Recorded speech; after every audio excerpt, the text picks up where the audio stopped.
Assalamualaikum warahmatullahi wabarakatuh.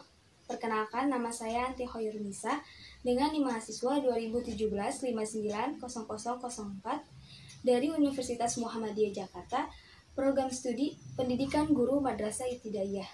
Berdiri saya di sini, saya akan menampilkan video micro teaching. Selamat menyaksikan. Assalamualaikum warahmatullahi wabarakatuh. Apa kabar anak-anak? Alhamdulillah. Sebelum kita mulai pelajaran hari ini, alangkah baiknya kita membaca doa basmalah. Hari ini ada yang tidak hadir? Hadir semua ya. Sebelum memasuki pelajaran, Ibu mau nanya nih, minggu lalu ada yang masih ingat tidak kita belajar tentang apa? Ya, minggu lalu kita belajar tentang organ tubuh dan fungsinya. Organ tubuh mata fungsinya untuk apa ya? Iya, untuk melihat. Baik, hari ini kita akan belajar tentang pemanfaatan sumber daya alam. Ada yang tahu tidak pemanfaatan sumber daya alam itu apa saja? Ya, contoh pemanfaatan sumber daya alam yaitu perubahan energi. Perubahan energi. Perubahan energi itu ada banyak ya macamnya. Salah satunya adalah sumber energi listrik menjadi energi gerak, energi listrik menjadi energi cahaya, energi listrik menjadi energi panas, energi gerak menjadi energi listrik. Contoh dari energi listrik menjadi energi panas itu adalah setrikaan. Coba deh kalian pegang setrikaan ketika belum dicolok. Setrikaannya bakalan panas atau tidak? Ya, setrikaannya tidak panas. Tetapi ketika kalian colok setrikaan itu ke listrik, setrikaan itu akan panas. Nah, itu disebut energi listrik berubah menjadi energi panas. Selanjutnya, kalian tahu tidak, bangsa Indonesia ini adalah bangsa yang dikaruniai beragam sumber daya alam. Hasil sumber daya alam yang dapat diperbaharui yaitu pertanian, perikanan, perkebunan, dan peternakan. Contohnya peternakan. Kenapa? Karena hewan peternakan itu dapat dikembangbiakan seperti sapi, ayam, kambing, bebek, dan unggas lainnya. Tapi sapi itu dapat menghasilkan susu, ayam dapat menghasilkan telur, dan sapi menghasilkan susu. Nah, susu itu dapat diolah lagi menjadi susu sapi, mentega, keju, dan yang lainnya. Jadi banyak sekali manfaat dari hewan ternak itu. Dan hewan ternak itu dapat dikembangbiakan. Dan kalau sapi bakal beranak kembali, kalau ayam, bebek itu bakal bertelur. Nah, telurnya itu bisa menjadi telur ayam atau anak ayam. Kemudian sumber daya alam yang tidak dapat diperbaharui adalah minyak bumi, gas alam, dan batu bara. Selanjutnya ada sumber daya alam dari logam. Apa saja sih? Yang pertama, emas, perak, timah, timbal, dan yang lainnya. Ada juga sumber daya alam yang dari industri. Apa saja itu? Ada berlian, belerang, batu kapur, dan yang lainnya. Oke, kalian bisa lihat dan amati peta ini. Ini adalah contoh penyebaran sumber daya alam yang ada di Indonesia.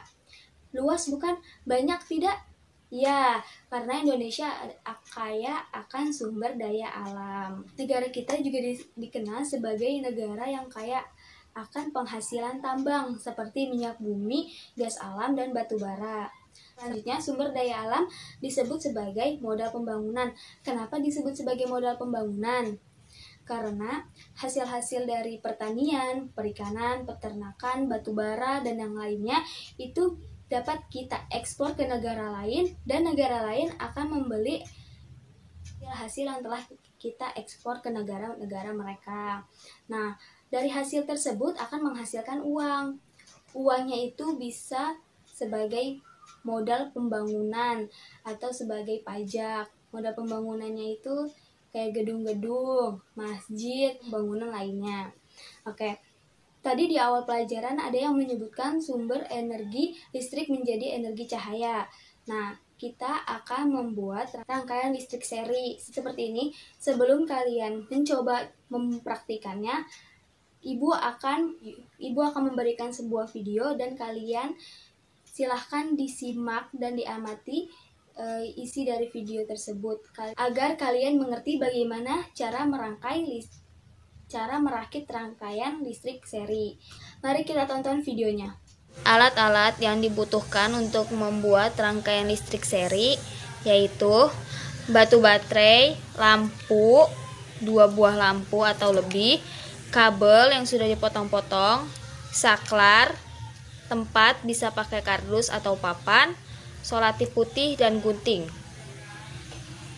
Sudah saya rangkai antara kabel satu dengan kabel satunya terhadap 2 bolham ini agar lebih mudah. Oke, selanjutnya kita akan mulai mempraktikannya. Yang pertama, susun baterai seperti ini.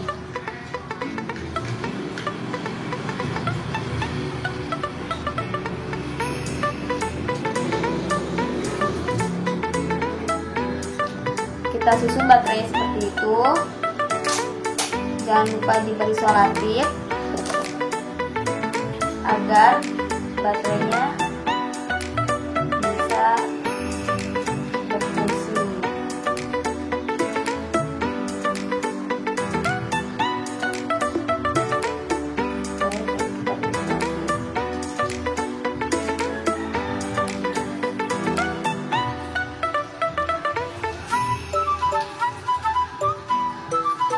Selanjutnya sama, kita beri solatif juga.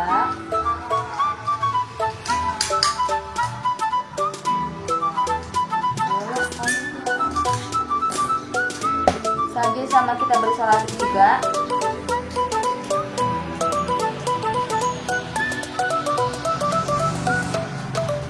Selanjutnya sama, kita beri solatif juga. Terus ditekan-tekan seperti ini agar baterai satu dengan baterai yang lainnya terikat, nempel. Yang kedua, kita letakkan baterainya. Karena tempatnya kecil, jadi sesuaikan saja seperti ini.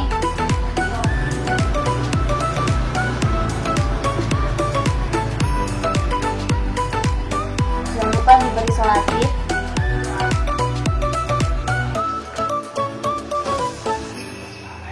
agar lampunya menjadi tegak seperti ini.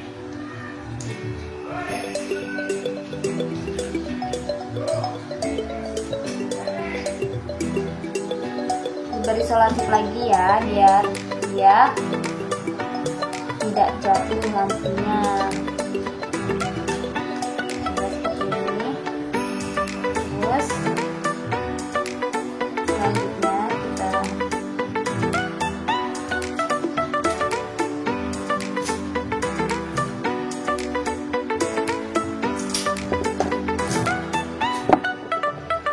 kita sama beri solatif di sini agar saklar ini berdiri tegak.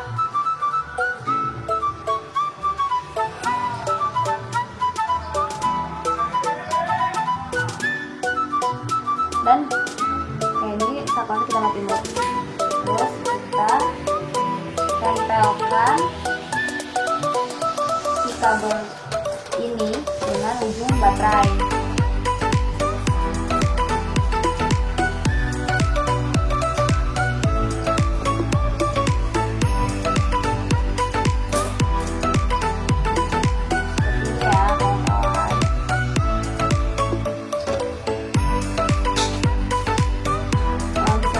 Tidak menyala, berarti ada yang kendur.